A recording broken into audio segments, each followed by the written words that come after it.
The space station called Harmony's Edge floated in the dark emptiness between stars. It was home to hundreds of different species from across the galaxy. Some had fur. Some had scales. Some had no bodies at all, just floating clouds of light and thought. They all lived together, worked together, and tried not to kill each other. Most of the time, they succeeded. But there was one species that made everyone nervous. The Velthari thought the Velthari came from a death world, a planet so dangerous that simply surviving childhood was considered an achievement. They stood 7 feet tall, covered in scales as black as the void of space. They had 4 eyes that glowed like hot coals in the dark. Their claws could cut through metal. Their teeth could crush bone.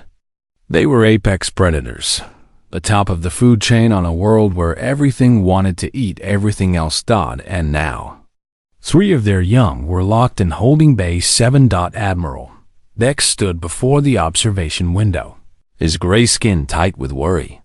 He was a Morian, a species known for their calm thinking and careful planning. But nothing in his training had prepared him for this situation. "Report," he said to the officer beside him. "The cubs were recovered from a destroyed Velthari warship, sir. Border skirmish with raiders. No adult survivors. The cubs were found in an escape pod. Their ages? The eldest is approximately 6 cycles. The middle one is 5. The youngest is barely 4. Admiral Dex watched the cubs through the thick glass. They were huddled in the corner of the holding bay, pressing against each other. Even at their young age, they were terrifying. The eldest had a scar across one of his 4 eyes. His scales were raised in a threat display, and a low growl came from his throat whenever anyone approached the door. "Casualties?" The admiral asked. The officer hesitated. "2 handlers, sir. They tried to approach with restraint devices. The eldest cub killed them both in under 3 seconds. Admiral Dex closed his eyes. He had seen many things in his long career. He had fought in wars, negotiated peace treaties, and once talked a suicide bomber into surrendering. But he had no idea what to do with 3 orphan predator children who had already tasted blood. "Contact the Velthari government. Inform them we have their cubs. Until they respond, keep the children in containment. No one goes in. No one approaches. Category 9 protocols." "Yes, sir." "And if the Velthari don't respond?" The admiral was silent for a long moment.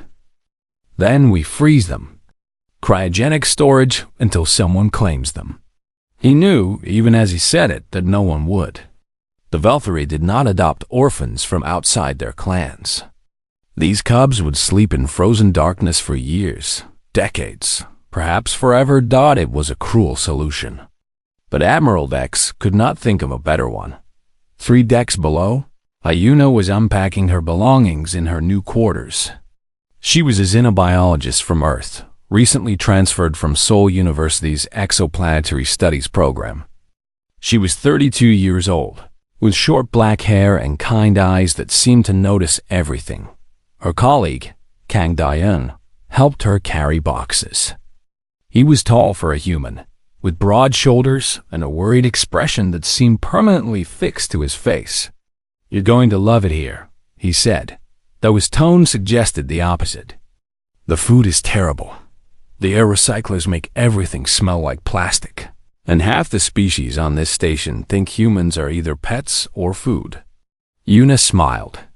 "You really know how to sell a place." "I'm serious. Be careful. We're still the new kids in this galaxy. Some species have been traveling between stars for 1,000,000 years. We've been doing it for 40. They don't respect us. Then we'll have to earn their respect." Dawn shook his head. "Just don't do anything stupid." That evening, Una heard the rumors. Everyone on the station was talking about the Velthari cubs in Holding Bay 7. 3 young predators, wild and untouchable. 2 dead handlers. The whole station was nervous. Una found herself walking toward the holding bay. She didn't know why. Something pulled her there, a feeling she couldn't explain. The security guards tried to stop her, but she showed them her credentials. Xenobiologist, Level 3 access. They led her through to the observation deck, though they warned her to stay behind the glass. She looked into the holding bay. It was bare, cold metal. No furniture, no comfort. Just empty space and 3 children pressed into the corner. The eldest stood in front, protecting his siblings. His scales were raised, his claws extended. He looked ready to kill anything that came through the door. The middle one, a female, crouched behind him. Her eyes darted around the room, looking for threats. Yuna noticed her venom glands were swollen. She was ready to spit poison at the first sign of danger. And the youngest, a tiny thing barely 4 cycles old, was curled into a ball. His eyes were squeezed shut. His whole body was shaking while Yuna watched them for a long time. The other observers saw monsters. They saw killers. They saw wild beasts that could not be tamed. Yuna saw something different. She saw children. Scared, lonely, traumatized children who had watched their parents die. Children who had been locked in a cold room with no one to comfort them, no one to tell them it would be okay.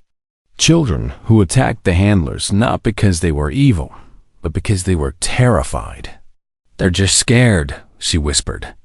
"They're just scared children." The next morning, Yuna went to Admiral Lex's office. She requested access to Holding Bay 7.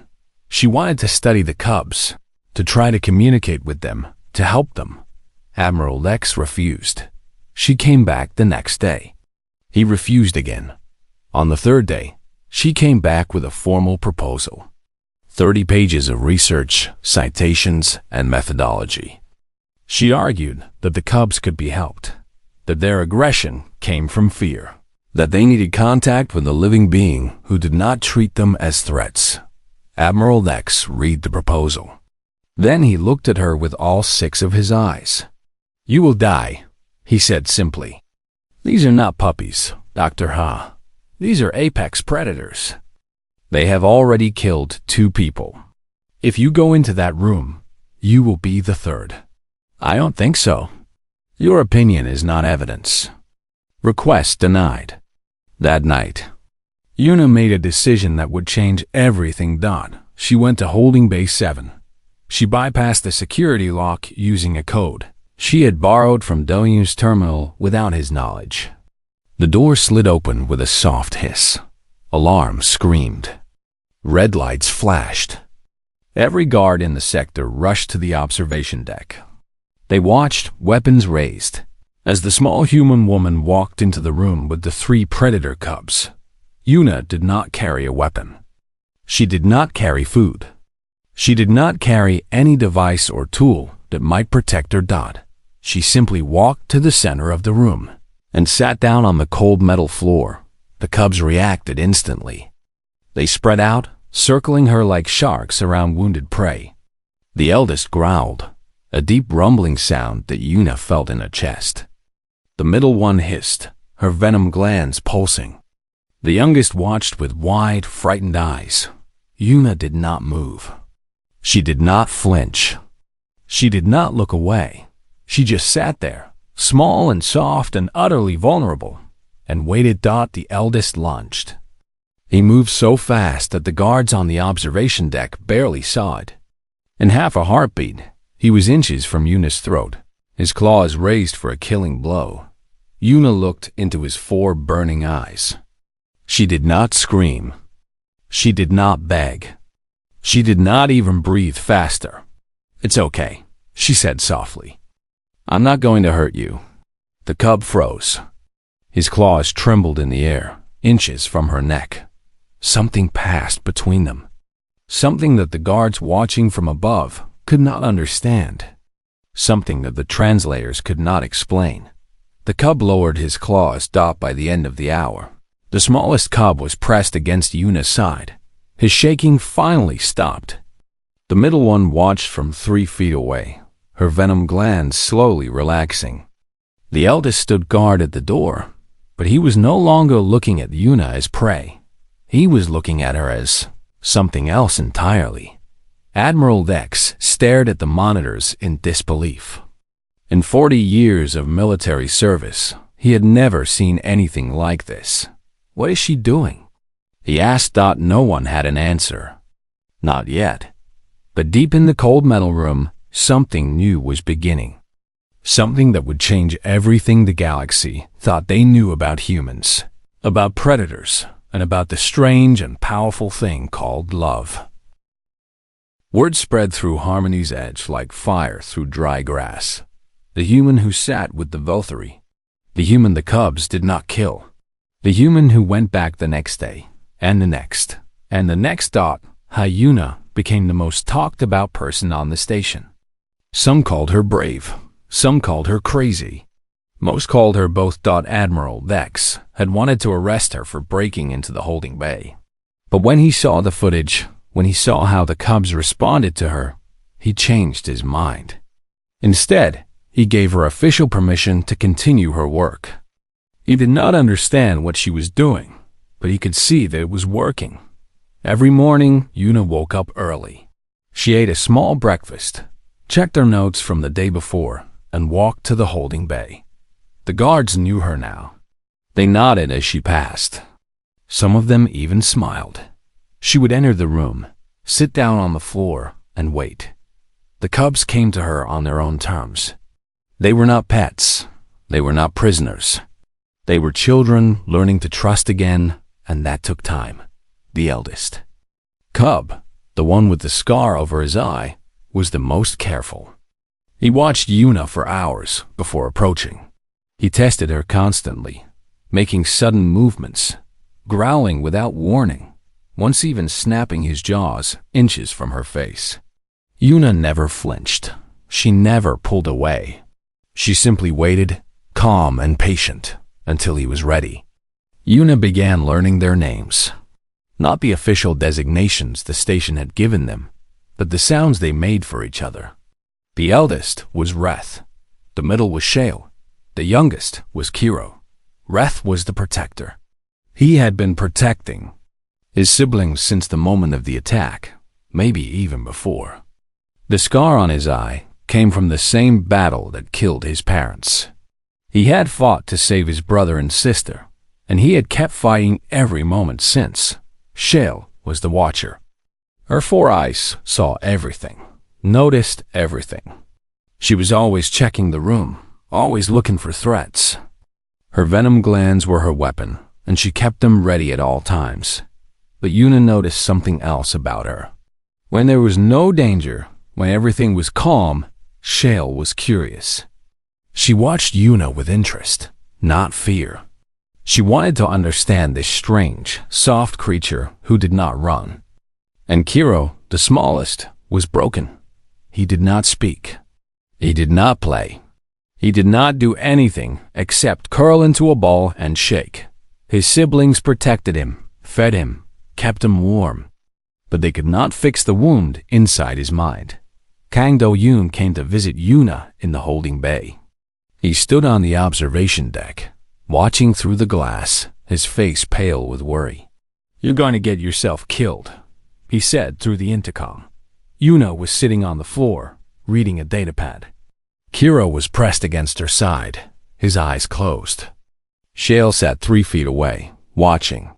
Reth paced near the door, but his scales were flat and calm. "I don't think so," Yuna said. "They're Category 9 predators. Their instinct is to hunt." Yuna looked up at him. "And our instinct was to fear the dark. We got over it." Do-yoon shook his head. He could not argue with her. He never could. As the days passed, Yuna learned more about Volturi biology. She studied their body language, their sounds, their movements. She learned that Reth's spines flattened when he was calm and raised when he was threatened. She learned that Shale's tail curled when she was curious and straightened when she was scared. She learned that Kiro made a soft clicking sound when he was content, a sound so quiet that most people would never hear it. She brought them proper food. The station had been feeding them nutrition paste, the same bland gray substance they gave to all the detainees. But Valtteri needed meat. Real meat, raw and bloody, like they would eat on their home world. Una worked with the food synthesis team to create something better. It took 3 days, but finally, she had a proper Valtteri meal. She brought it to the holding bay and set it down in the center of the room. The cubs stared at it. Then they stared at her. Then, slowly, they approached. Reth ate first, testing the food for poison. When he decided it was safe, he stepped back and let his siblings eat. Shale ate quickly, efficiently, her eyes still watching for danger.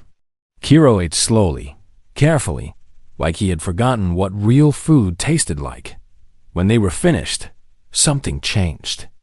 The cubs looked at Una differently. They had trusted her with their safety. Now they trusted her with their survival. Dr. Beak Jisoo became Una's ally.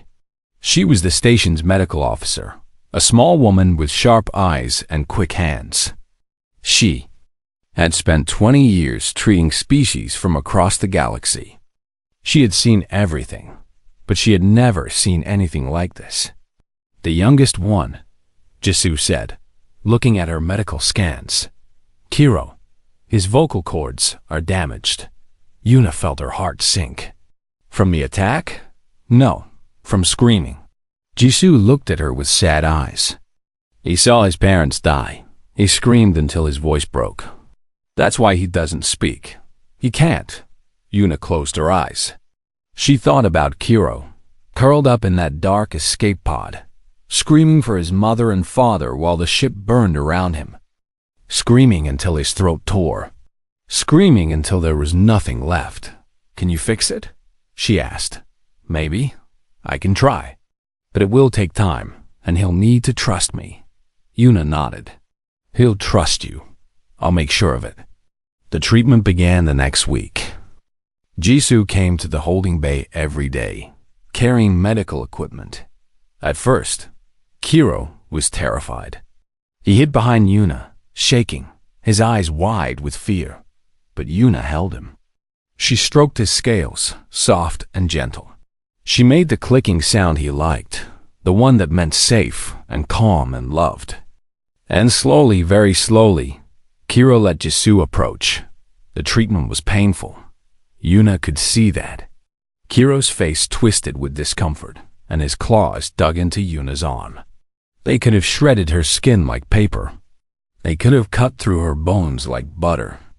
But Kiro held on without hurting her. He gripped her arm hard enough to leave bruises, but he never broke the skin. He was learning, without words, how to be gentle. 3 weeks after Una first entered the holding bay, something wonderful happened. She was sitting on the floor, as usual, reading through research notes. Shale was beside her, attempting to braid Una's hair with her claws. It wasn't going well. Una's hair was too short and too slippery, and Shale's claws were too sharp.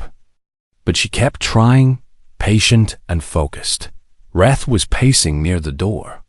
He did this often, walking back and forth, guarding his territory. But today, he stopped in front of Una. He lowered his head until his scarred face was level with hers. Then he pressed his forehead against her shoulder. Una froze. She didn't know what this meant. She had never seen Valtteri do this before. Later, she would learn. Among the Valtteri, touching someone with your forehead was the deepest sign of trust. It meant exposing your most vulnerable point to another being. It meant saying, without words, I trust you with my life. Reth, the fierce protector, the killer who had slaughtered 2 armed handlers, was telling Una that he trusted her completely. She raised her hand slowly and touched the scar over his eye. He did not pull away. He did not flinch. He just stood there, breathing slowly, letting her touch the wound that reminded him of everything he had lost. Admiral Vex called her to a review hearing that afternoon. Why? He demanded. Why do they respond to you? You are small. You are weak. You are prey. By every law of nature, they should have killed you. Una thought about the question. She thought about Reth's trust, Shale's curiosity, Kiro's silent suffering. She thought about the cold metal room and the warm bodies pressed against her. "Because I wasn't afraid of them," she said finally. "I was afraid for them. They could tell the difference." Admiral X stared at her for a long moment. He did not understand. Perhaps he never would, but he approved her continued access to the holding bay. And he began to wonder if maybe, just maybe, this strange human woman knew something that the rest of the galaxy had forgotten. That night, Una sat alone in the holding bay. The cubs slept around her, warm and safe. Reth curled near the door, still guarding even in his dreams. Shale lay beside her, tail wrapped around Una's leg. And Kiro, the broken one, the silent one, slept with his head in her lap. She looked down at them. 3 children. 3 survivors. 3 hearts that were learning, slowly, to love again. And she made a silent promise. She would never let anyone hurt them again. 2 months had passed since Una first walked into Holding Bay 7. In that time, everything had changed. The cubs were no longer prisoners. Admiral Dex had approved their transfer to a proper habitat on the station's residential deck. It was still monitored, still watched by cameras and guards. But it had windows that looked out at the stars. It had soft places to sleep and warm lights that reminded the cubs of their home world's sun. It was a place where children could live, not just survive. Una spent more time in the habitat than in her own quarters. She brought her work there, reading research papers while the cubs played around her. She brought her meals there, eating with one hand while Kiro pressed against her side. She even slept there some nights, curled up on a heating pad with 3 predator children wrapped around her. Do-hyun worried about her constantly. "You need to eat more," he said, pushing a food tray through the habitat door. "You've lost weight." Una smiled at him. "I eat plenty. Nutrition pace doesn't count. It counts for the cubs." Do-hyun shook his head, but he left the food anyway. He knew better than to argue with her when she got like this. Something beautiful was happening in the habitat. The cubs were changing, not physically, but emotionally. The fear that had gripped them for so long was slowly releasing its hold.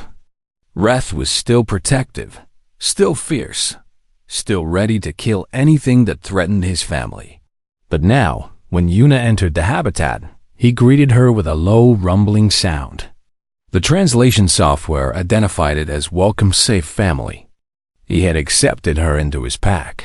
Shao was learning to be curious without being afraid. She followed Una around the habitat, watching everything she did. She tried to mimic human gestures, a wave, a nod, a smile. Her smile was terrifying, all teeth and sharp edges, but she was trying. That was what mattered. And Kiro, the silent one, was finally healing. Dr. Jisu's treatment had worked. His vocal cords were repaired, though they would never be perfect. His voice would always be rough, always carry the memory of those screams in the escape pod. But he could speak again. 6 weeks after the treatment began, Kiro spoke his first word. Una was sitting in the habitat, reading a report about Velthury's social structures. Kiro was pressed against her side, as always. His eyes were closed, his breathing slow and peaceful. Then, so softly that Una almost missed it, he spoke. Una. It came out wrong, mangled by his alien throat and damaged vocal cords. But it was unmistakable. Her name. He was saying her name. Una's eyes filled with tears. She looked down at the small predator child curled against her, and she saw not a monster, not a beast, but a little boy who had lost everything and was slowly finding his way back. "That's right," she whispered. "I'm Una, and I'm not going anywhere." The galactic community watched with growing interest. News of the human and the Velthury cubs had spread far beyond Harmony's Edge. Journalists sent requests for interviews. Scientists asked for permission to observe. Politicians discussed the implications for human-Velthury relations. Humans had been part of the Galactic Union for only 40 years. They were still newcomers, still proving themselves. Most species saw them as adaptable and curious, but also fragile and short-lived. Humans were not predators. They were not warriors. They were not particularly impressive by galactic standards. But this was something new. A human woman had walked into a room with 3 feral Valtteri cubs, the most dangerous young predators in known space, and had tamed them with nothing but patience and love. She had done what trained handlers could not. She had done what the Valtteri themselves could not. She had done the impossible. Then the delegation arrived. 3 Valtteri warriors came to Harmony's Edge aboard a sleek black ship. Their scales gleamed like polished obsidian. Their movements were precise and deadly. Even Admiral Dex, who had faced down war fleets and assassination attempts, felt uncomfortable in their presence. Their leader was a female called Vorthka. She was the matriarch of the clan that had once claimed the cubs' parents. She had come to assess the children, to determine if they could be brought back to Valtteri society. Yuna met them at the docking bay with Do-Yun at her side. "Dr. Yuna," Vorthka said. Her voice was deep and cold. "I have heard much about you. All good things, I hope. Unusual things." Vorthka's 4 eyes studied Yuna like a scientist studying a strange insect. "You have formed a bond with Valtteri young. This is unexpected." "Children need love," Yuna said simply. "It doesn't matter what species they are." Vorthka made a sound that might have been a laugh or might have been a threat. With Valtteri, it was hard to tell. They walked together to the habitat. Yuna could feel the tension in the air. The guards along the corridor stood straighter. The other residents of the station moved out of the way. Everyone knew that something important was happening. When they reached the habitat, Yuna opened the door. "Wait here," she told Vorthka. "Let me prepare them." The matriarch's eyes narrowed. "You give me orders?" "I'm asking politely. They've been through a lot. Surprising them with strangers won't help anyone." For a long moment, Vorthka said nothing. Then she nodded once and stepped back. Yuna entered the habitat alone. The cubs were waiting for her. They always knew when she was coming, even before she opened the door. Some part of them, some predator sense, recognized her footsteps, her scent, her presence. "We have visitors," Yuna said softly. "Other Valtteri, they want to meet you." Reth's spines rose immediately. His protective instincts were triggered, ready to defend his siblings against any threat. "It's okay," Yuna said. "I'll be right here. They won't hurt you." She opened the door and signaled for Vorthka to enter. The reaction was immediate. All 3 cubs went into defensive positions. Reth moved in front of his siblings, claws extended. Shale's venom glands pulsed with readiness. Even Kiro, the gentle one, pressed against Yuna's legs and bared his teeth. Vorthka stopped. She was a warrior, a matriarch, a leader of her clan. She had killed enemies with her bare claws.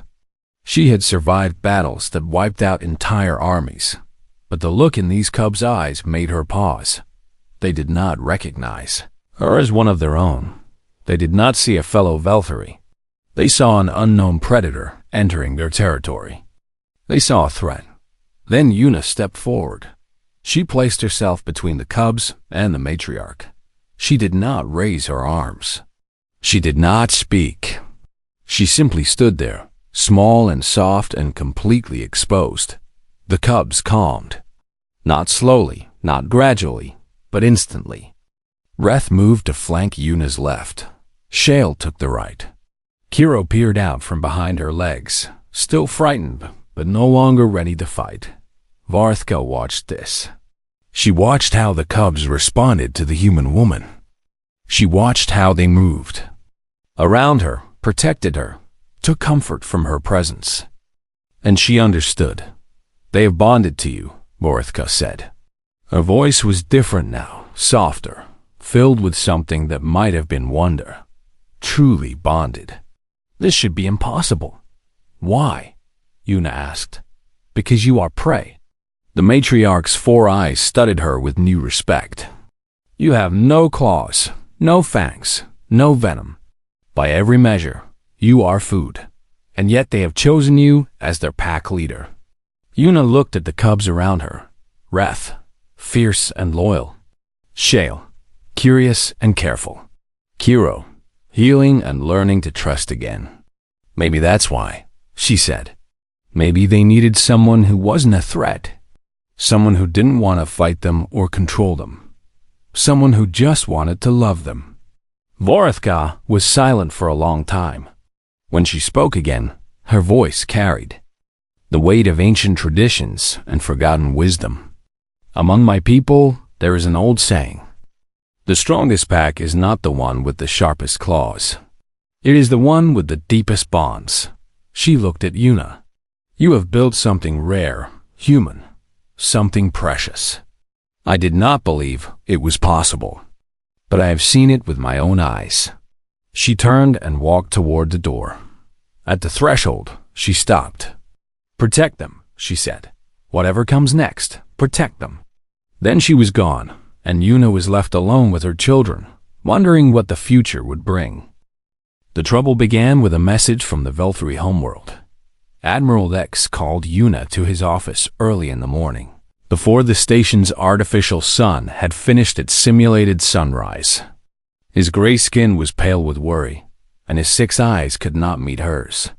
There's been a formal demand, he said, from the Velthri High Council. They want the cubs returned. Yuna felt ice form in her stomach. Returned? But Vorithka said, Vorithka does not speak for the High Council. A faction within their government has decided that your influence is contamination. They believe the cubs have been polluted by contact with a lesser species. Lesser species. The words hit Yuna like a blow. They're calling it a matter of cultural sovereignty. They say the Galactic Union has no right to keep Velthri children from their own people. Their own people abandoned them. Yuna's voice rose before she could stop it. They left those children in a holding bay like animals. They were going to freeze them. No one wanted them until she stopped, took a breath, forced herself to be calm. What happens now? She asked. Admiral X sighed. There will be a tribunal. The Galactic Union will decide whether to honor the Velthri demand. You will be allowed to speak, but... He hesitated. You are not their legal guardian, Dr. Ha. Under galactic law, you have no standing. The cubs are classified as assets, not children. Assets. The word tasted like poison on Yuna's tongue. I'm sorry, truly, but my hands are tied. The legal battle began the next day. Dohim pulled every string he could, calling in favors, contacting human diplomats, even reaching out to Earth's government. Dr. Jisoo testified before the tribunal, explaining the cubs' psychological recovery in precise medical terms. She showed data, charts, evidence of healing that should have been impossible. Admiral X himself spoke, reluctantly, about what he had witnessed. I did not believe it at first, he admitted. I thought Dr. Ha was foolish, perhaps suicidal. But I have watched these cubs transform from feral predators into children. Whatever she has done, it is working. The tribunal listened. They reviewed the evidence. They discussed and debated and deliberated. In the end, it was not enough. The cubs are Velthri, the head judge announced. They belong to the Velthri people. The demand for their return is legally valid. They will be transferred within 48 hours. Yuna stood in the tribunal chamber, surrounded by species from 100 worlds, and felt her heart shatter. She walked back to the habitat in a daze. The cubs were waiting for her, as they always did. Reth rumbled his welcome greeting. Shale attempted a clumsy wave. Kiro ran to her side and pressed against her leg. Yuna, he said in his rough, damaged voice. Play? She knelt down and wrapped her arms around him. She could feel the hard scales against her soft skin. the powerful muscles under his alien flesh. She held him tight, so tight, as if she could protect him from the future through sheer will. "Not today," she whispered. "Not today, little one." The next 48 hours were the longest of Yuna's life. She stayed in the habitat constantly, sleeping on the floor with the cubs around her. She memorized everything about them. The way Ref's spines moved when he walked. The pattern of scales on Shale's back. The sound of Kiro's clicking when he was happy. She had known them for 2 months. It felt like a lifetime. Doyoon visited her the night before the transfer. "There has to be something we can do," he said. "Some appeal, some exception." "There isn't." Yuna's voice was flat, empty. "I've looked. The law is clear. They're not children. They're assets. And assets can be reclaimed. This is wrong." "Yes, it is." They sat in silence for a long moment. Then Doyoon left, and Yuna was alone with her cubs for what she believed would be the last time. The security team arrived at precisely 900 hours. 6 armed guards, led by a Veltari officer who looked at Yuna with cold, distant eyes. "Dr. Hayuna, step aside. We are here to collect the assets." Yuna was sitting in the center of the habitat. Reth was on her left, Shale on her right, Kiro in her lap. She looked up at the guards, at their weapons and armor and official authority, and she did not move. "No," the officer's eyes narrowed. "This is not a request. You have no legal standing. If you interfere, you will be arrested. Then arrest me." The officer stepped forward. Instantly, all 3 cubs reacted. Ref's claws unsheathed, gleaming and deadly. Shale's venom glands pulsed, ready to spray acid that could melt through armor. Kiro, the gentle one, the broken one, made a sound that Yuna had never heard before. It was high and keening, a cry of pure anguish. The translator struggled to interpret it, cycling through options until it found the closest. "Match in human language. Do not take away my mother." The words echoed through the habitat. The guards froze. Somewhere on the observation deck above, cameras were recording everything. The feeds were being broadcast across the station, across the sector, across the galaxy.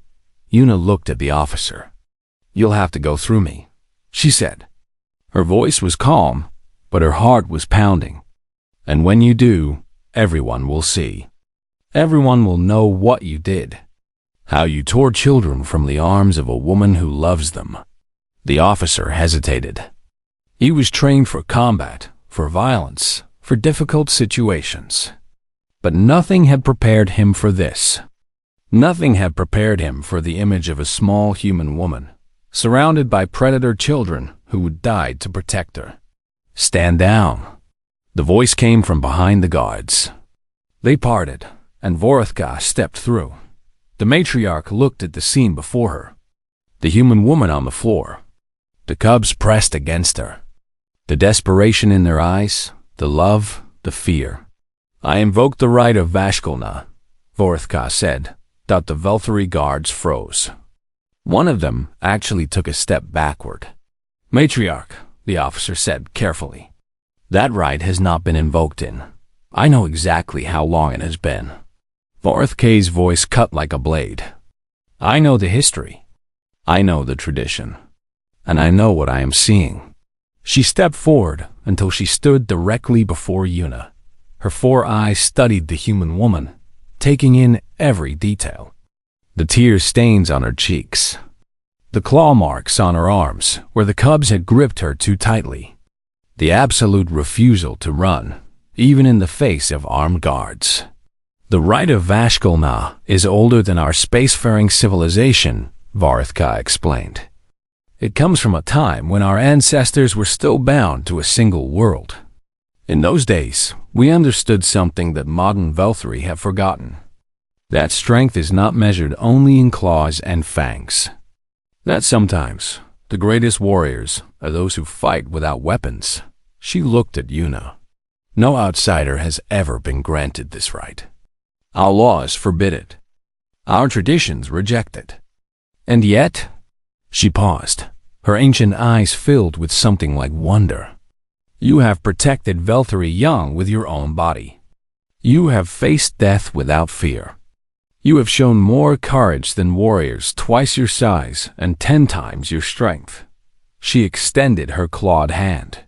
You have earned the right, human. Do you accept? Yuna looked at the hand. She looked at Reth, fierce and loyal. At Shale, curious and gentle. At Kiro, who called her mother. What does it mean? She asked. What am I accepting? Adoption, Varthka said simply. Into my clan. Into our people. You would become Veltari in all but blood. And the cubs. She looked at the 3 children, pressed against Yuna.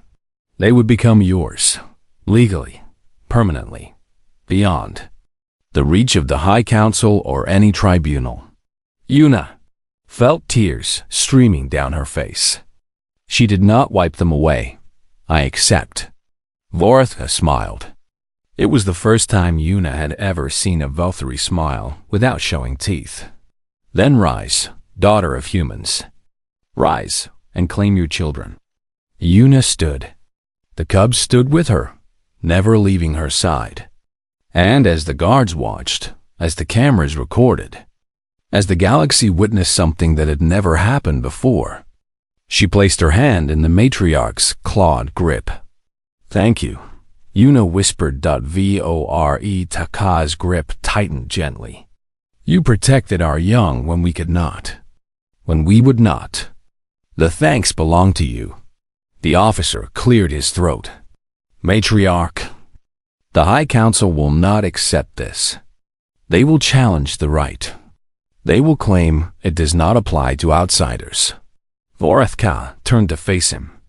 In that moment, she looked every inch the ancient warrior she was.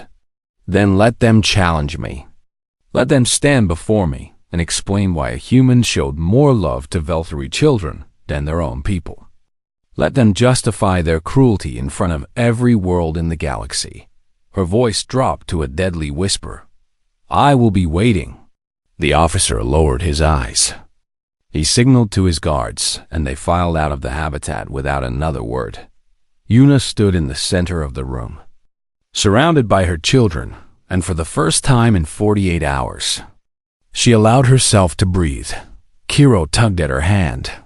She looked down at him, at his 4 glowing eyes, and his sharp little teeth, at the face that had become more precious to her than anything in the universe. Mother? He said softly. We safe now? Yuna knelt down and pulled him close. Yes, little one. We're safe now. And finally, after all the fear and pain and uncertainty, she let herself cry. The ceremony was held in the Great Hall of Harmony's Edge, the largest open space on the station.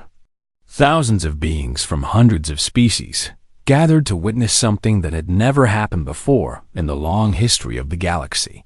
A human was becoming Veltari. Yuna stood in the center of the hall, wearing a simple white robe.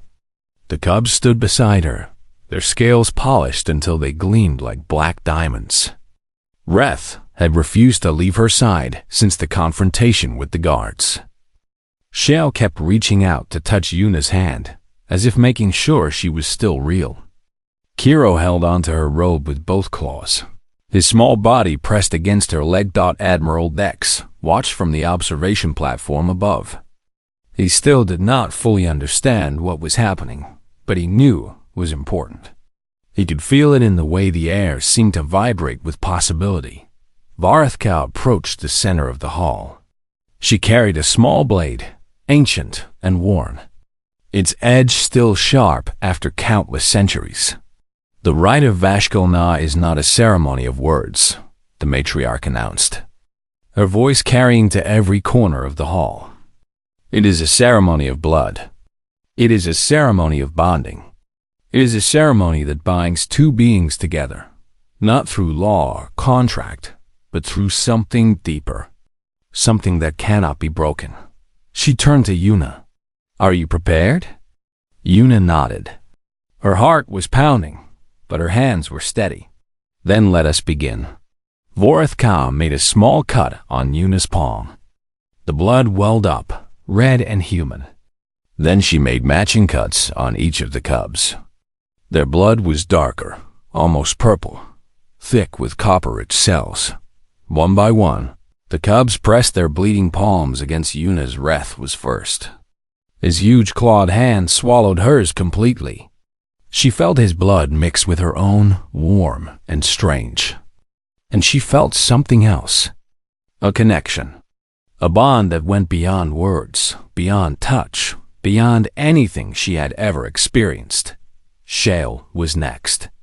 Her hand was smaller, more delicate, but just as deadly. When their blood mixed, Yuna saw flashes of memory. Shale as a baby, cradled in her mother's arms. Shale watching her parents fight. Shale screaming as fire consumed her home. Then Kiro, the smallest. The broken one. The healed one. When his blood touched hers, Yuna felt his love. Pure and simple and absolute. The love of a child for his mother, transcending species, transcending language, transcending everything. Vorethka watched the blood merge. "It is done," she said softly. "The bond is complete." She addressed the gathered crowd. "From this day forward, Hyuna is Vilthari. She is Pack. She is family. Her children are legally and spiritually hers, beyond the reach of any court, any council, any power in the galaxy." A roar went up from the crowd. Not anger, but celebration. The witnesses cheered, howled, clicked, whistled, and made every sound of joy that their various physiologies could produce. Yuna looked down at her children. Her children. The word felt right in her heart. "Is it real?" Shale asked, her 4 eyes wide with wonder. "Are we really yours?" Yuna pulled her close. "You've always been mine," she said. "Now the universe knows it." The months that followed were not easy. There was paperwork, endless paperwork, as the Galactic Union tried to fit Yuna's new status into their legal frameworks. There were protests from the Velthari faction that had tried to take the cubs. There were journalists and scientists and politicians, all wanting to study and analyze and understand. But there was also peace. Yuna and the cubs moved into a proper home on Harmony's Edge. It was designed for both human and Velthari needs, with temperature controls, proper lighting, and plenty of space for 3 growing predator children to run and play. Reth grew taller every month. His protective instincts never faded, but they expanded. He began watching over other children on the station, guarding them as fiercely as he guarded his own siblings. Some of the other species were frightened at first, but they learned, as Yuna had learned, that Reth's loyalty was not something to fear. It was something to treasure. Shale discovered a love for learning. She devoured every text, every lecture, every scrap of knowledge she could find. Her curiosity, once hidden behind fear, now blossomed in the safety Yuna had provided. She became interested in medicine, following Dr. Jisu around the medical bay, asking endless questions about healing and repair. And Kiro, the silent one, never stopped talking. His voice was rough, scarred by those terrible screams in the escape pod. But he used it constantly, filling every moment with words and questions and observations. He talked about the stars. He talked about food. He talked about his mother, his human mother, who had opened her arms and never let go. Do-hyun visited often. He still worried about Yuna, but now his worry was mixed with wonder. "You did it," he said one evening, watching the cubs play in the habitat. Reth was teaching Kiro to climb the walls. Shale was attempting to braid Yuna's hair again, with slightly more success than before. "You actually did it." Yuna smiled. "I didn't do anything special. I just love them. You changed the galaxy." She shook her head. I helped free children. That's all. The galaxy changed itself. But she was wrong. The galaxy did not change itself. The galaxy changed because of her. In the years that followed, Yuna's story became legend. Xenobiologists studied her methods, trying to understand how a single human had formed bonds with apex predators that should have been impossible. Diplomats cited her as proof that interspecies understanding was achievable.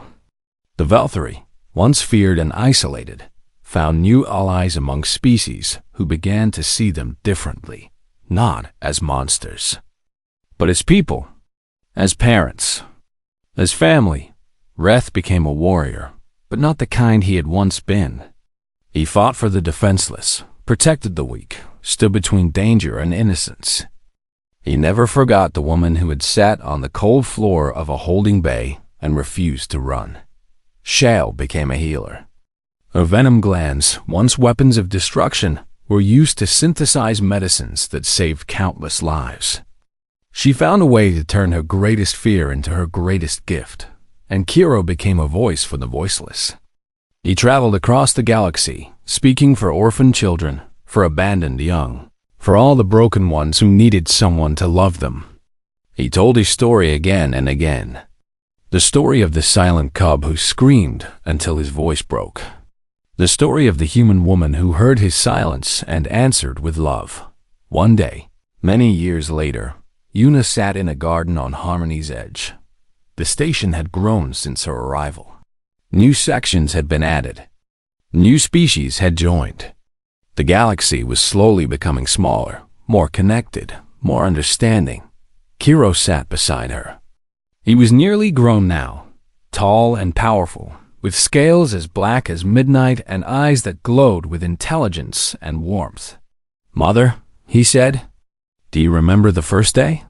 When you walked into the holding bay?" Yuna smiled. The memory was still clear, still precious. "I remember." "Why did you do it? You could have died." She thought about the question. She thought about the cold metal floor, the circling cubs, the eldest lunging at her throat. "You were alone," she said finally. "You were scared, and you were alone, and everyone had given up on you. Someone had to show you that the universe isn't always cruel." Kiro leaned against her, just as he had done in those first terrifying days. His scales were warm against her skin. "Someone had to open their arms," Yuna said softly, "and not be afraid." The stars gleamed above them, countless points of light in the endless dark. Each one was a sun. Each sun might have planets. Each planet might have life. And somewhere out there, in all that vastness, there were other children who were scared and alone. Other cubs who needed someone to love them. Other hearts waiting to be healed. Yuna did not know who they were. She did not know where they lived. But she knew, with absolute certainty, that someday, somehow, they would find their way home, because that was what humans did. They walked into dark rooms where frightened creatures waited. They sat down on cold floors with nothing but patience and love. They opened their arms without fear, and they refused to let go. The predator cubs had been wild and untouchable. Then the human opened her arms, without fear. And everything changed. Not just for 3 orphan children, for everyone. Forever.